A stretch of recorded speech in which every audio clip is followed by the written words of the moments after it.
Lei 20. Não se comprometa com ninguém. Tolo é quem se apressa a tomar um partido. Não se comprometa com partidos ou causas, só com você mesmo. Mantendo-se independente, você domina os outros, colocando as pessoas umas contra as outras, fazendo com que sigam você. Parte 1. Não se comprometa com ninguém, mas seja cortejado por todos. Deixando que outros sintam que o possuem de alguma forma, você perde o poder sobre eles. Não comprometendo seus afetos, eles se esforçarão mais para conquistá-lo. Mantenha-se distante e você conquistará o poder que vem das atenções e dos desejos frustrados dessas pessoas. Faça o papel da rainha virgem. Dê esperanças, jamais a satisfação. Visto que o poder depende tanto das aparências, você precisa aprender alguns truques para realçar a sua imagem. Recusar comprometer-se com alguém ou com um grupo é um deles. Quando você se retrai, não desperta raiva, mas um certo respeito. Você parece instantaneamente poderoso, porque se torna inatingível, em vez de se render a um grupo ou a um relacionamento, como faz a maioria das pessoas. Com o tempo, essa aura de poder só faz crescer. Conforme aumenta a sua reputação de pessoa independente, mais desejado você será, todos querendo ser aquele que fará você se comprometer. O desejo é como um vírus. Se vemos alguém ser desejado por outras pessoas, tendemos a achá-lo desejável também. Assim que você se compromete, foi-se o encanto. Você se torna igual a todo mundo. As pessoas tentarão todos os métodos escusos possíveis para levar você a um compromisso. Vão lhe dar presentes, encher você de favores, tudo para colocá-lo na situação de devedor. Incentive as atenções, estimule os interesses, mas não se comprometa de forma alguma. Aceite os presentes e favores se assim desejar, mas tenha o cuidado de se manter intimamente distante. Você não pode se permitir, inadvertidamente, sentir-se devedor com relação a ninguém. Mas lembre-se, o objetivo não é livrar-se das pessoas, ou fazer com que elas achem que você é incapaz de um compromisso. Como a rainha virgem, você tem que agitar as coisas, estimular o interesse, atrair as pessoas com a possibilidade de ficar com você. Você tem de se dobrar as suas atenções ocasionalmente, portanto, mas não demais. O general e estadista grego, Alcibíades, era mestre neste jogo.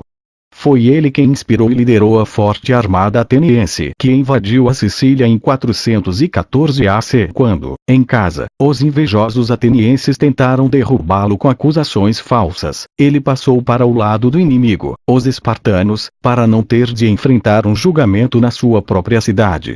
Depois, quando os atenienses foram derrotados em Siracusa, ele trocou Esparta pela Pérsia, apesar de o poder de Esparta estar em ascensão.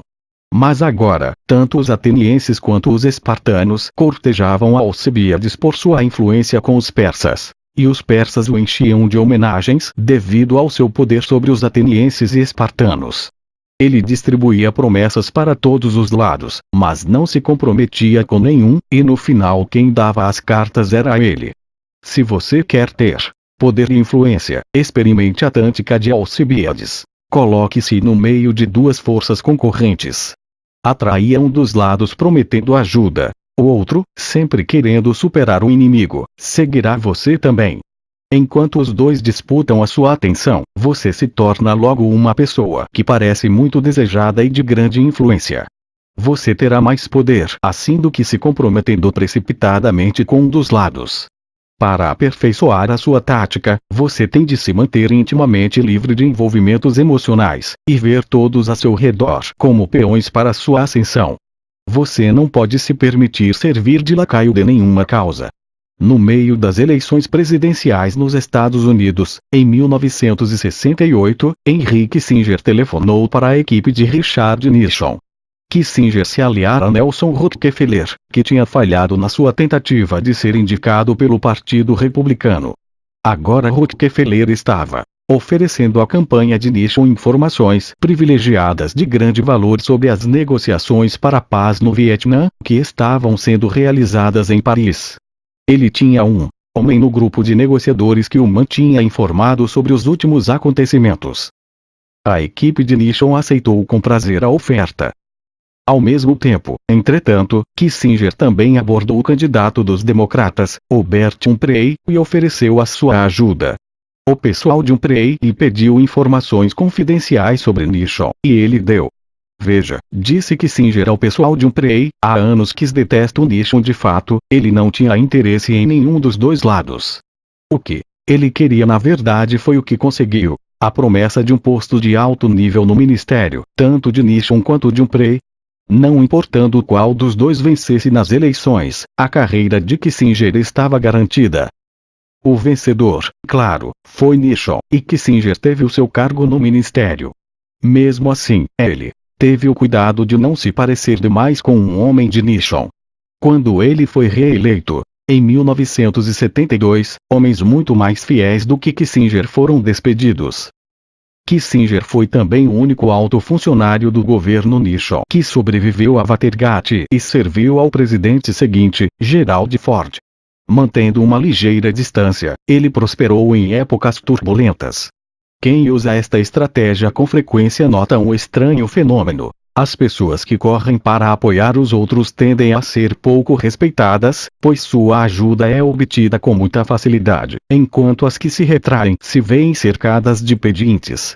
O distanciamento delas é poderoso, e todos as querem ao seu lado. Picasso, passados os primeiros anos de pobreza e já o artista de maior sucesso no mundo, não se comprometeu com este ou aquele marchand, embora o cercassem por todos os lados com ofertas atraentes e promessas formidáveis. Pelo contrário, ele parecia não se interessar por seus serviços. Esta técnica deixava os marchands loucos, e enquanto disputavam o preço das suas obras subia. Quando Henry Kissinger, como secretário de Estado dos Estados Unidos, quis relaxar a tensão com a Rússia, não fez concessões nem gestos conciliatórios, mas cortejou a China. Isto enfureceu e até assustou os soviéticos. Eles já estavam politicamente isolados e temiam ficar ainda mais se os Estados Unidos e a China se unissem. O movimento de Kissinger os empurrou para a mesa de negociações. A tática tem um paralelo na sedução. Se quiser conquistar uma mulher, aconselha Stendhal, seduza primeiro a irmã dela. Mantenha-se distante e as pessoas se aproximarão de você. Será um desafio para elas conquistar o seu afeto. Desde que você imite a sábia rainha virgem e mantenha acesas as esperanças, estará sempre atraindo o interesse e o desejo. Não se comprometa com ninguém nem com coisa alguma, pois isso é ser escravo, escravo de todos os homens, principalmente, mantenha-se livre de compromissos e obrigações, esses são artifícios do outro para mantê-lo em seu poder. Baltazar Gracián, 1601-1658. Homens espertos são lentos no agir, pois é mais fácil evitar compromissos do que se sair bem de um deles. Nessas ocasiões teste o seu bom senso. É mais seguro evitá-los do que sair vitorioso de um deles. Uma obrigação leva a outra maior, e você chega à beira do desastre. Baltazar Gracián 1601-1658. Parte 2º. Não se comprometa com ninguém, não entre na briga, não se deixe arrastar para brigas mesquinhas e discussões. Pareça interessado e prestativo, mas encontre um jeito de se manter neutro. Deixe que os outros briguem enquanto você se retrai, observando e aguardando. Quando as partes litigantes se cansarem, estarão maduras para a colheita. Você pode fazer disso uma prática, incentivar as discussões entre as pessoas, depois se oferecer como mediador, conquistando o poder como intermediário. Quando você entra numa briga que não foi você que começou, perde a iniciativa. Os interesses dos combatentes tornam-se os seus interesses. Você passa a ser uma ferramenta que eles usam. Aprenda a se controlar, a reprimir a sua natural tendência a tomar partido e entrar na briga. Seja amável e encantador com cada um dos combatentes, depois se afaste e deixe que eles se enfrentem.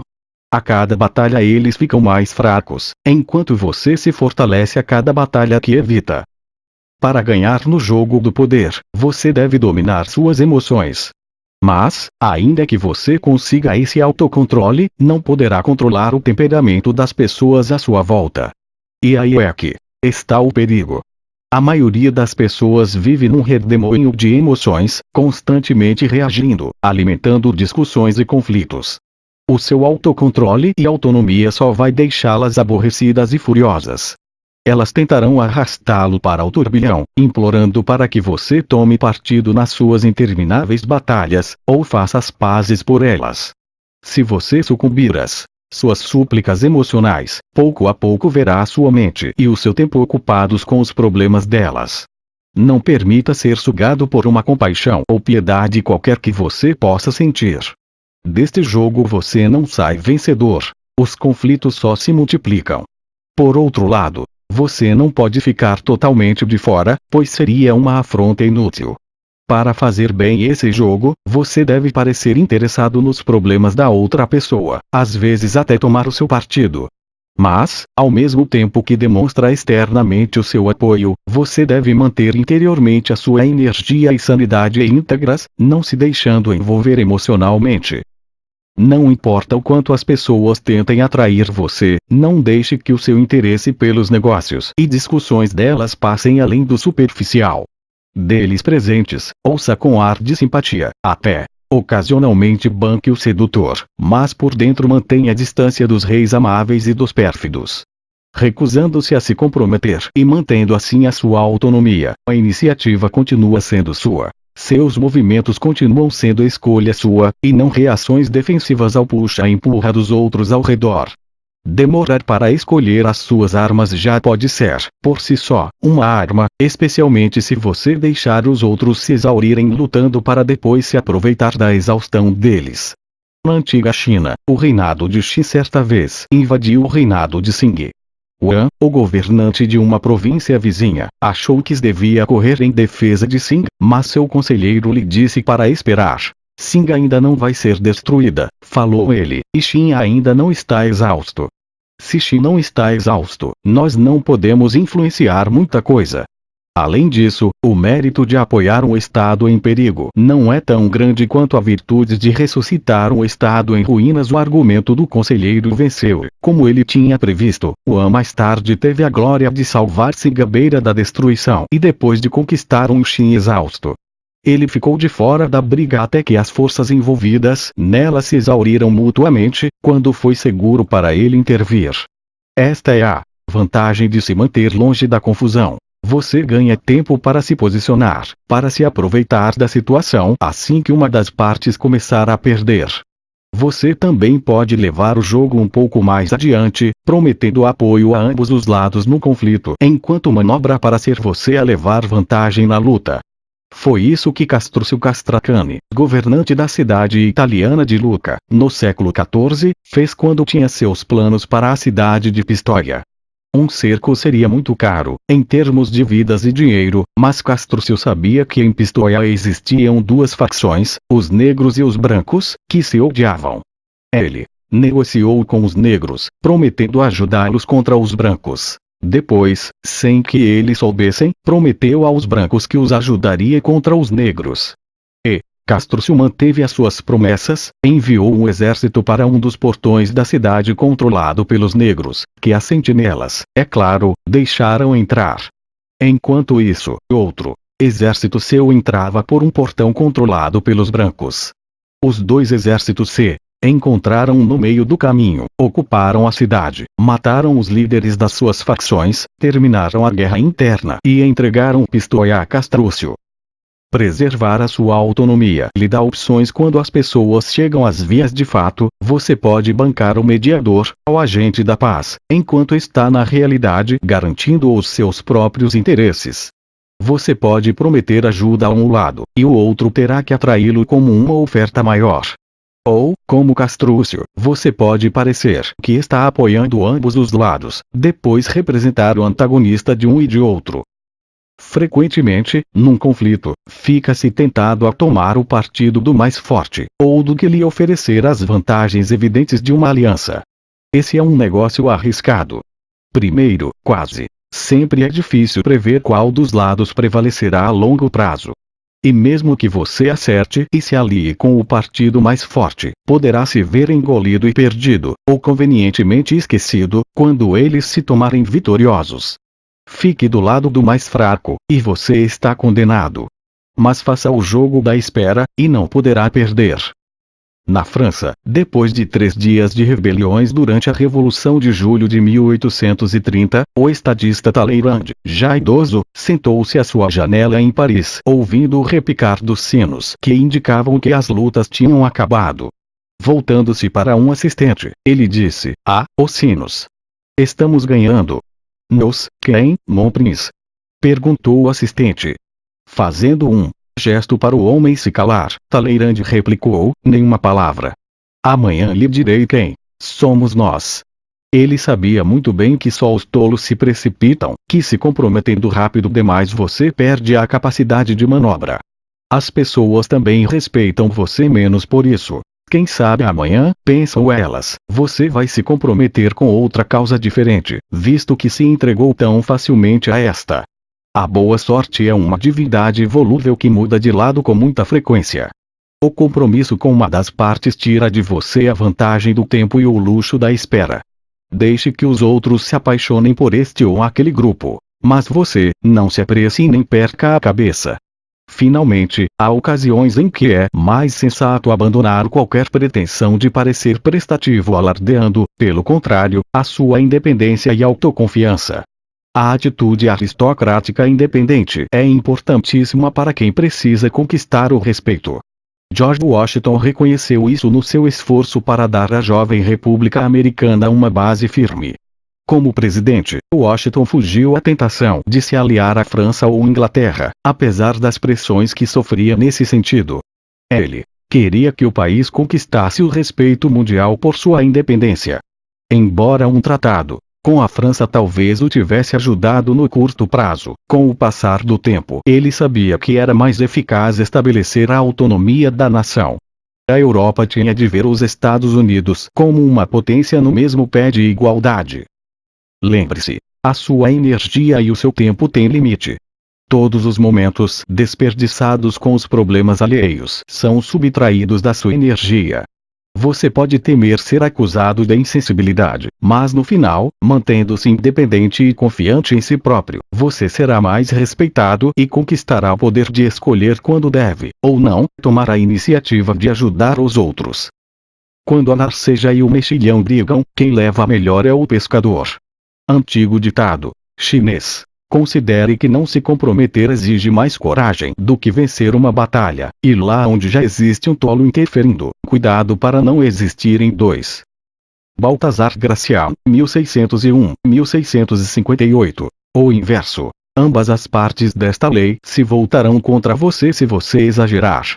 O jogo proposto aqui é delicado e difícil.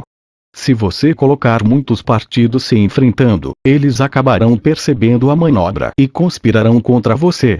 Se você this document has been created with a demo version of PDF create convert, http://www.equinox-software.com/product/pdf_create_convert.html. To remove this message please register. Deixar um número cada vez maior de pretendentes esperando demais, não vai despertar o desejo mas, sim, a desconfiança. As pessoas vão começar a perder o interesse. Você vai acabar achando que vale mais a pena se comprometer com uma das partes, nem que seja só pelas aparências, para provar que é capaz de ser solidário. Mesmo nesse caso, entretanto, a chave será manter a sua independência interior, não se permitir envolver emocionalmente. Preservar a opção tácita de poder sair a qualquer momento e reclamar a sua liberdade, se o partido ao qual você se aliou ameaçar vir abaixo. Os amigos que você fez, enquanto estava sendo cortejado, lhe oferecerão um lugar para ir depois de abandonar o navio.